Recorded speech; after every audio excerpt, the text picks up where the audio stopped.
Paguyuban kedaerahan bisa menjadi wadah mempertahankan budaya dan kearifan lokal.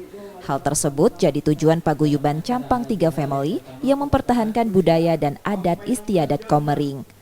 Guna mempererat silaturahmi, Paguyuban ini menggelar halal bihalal rangkaian Idul Fitri 1444 Hijriah.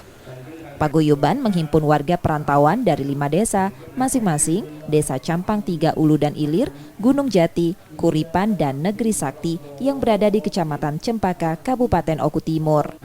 Tak cuma wadah berkumpul, Paguyuban ini menggelar sejumlah kegiatan sosial, seperti pengumpulan zakat dan infak, pembagian hewan kurban, serta pelatihan da'i dan khotib.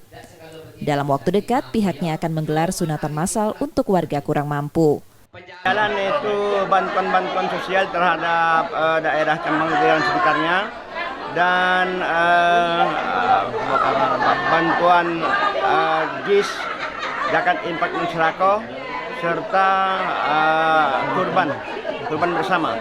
Nah, untuk akan datang, ini rencana kita akan datang itu sunatan massal se-Keton Cempaka. Saat ini ada 285 anggota yang berkiprah di berbagai bidang profesi dan tersebar di berbagai daerah di Indonesia.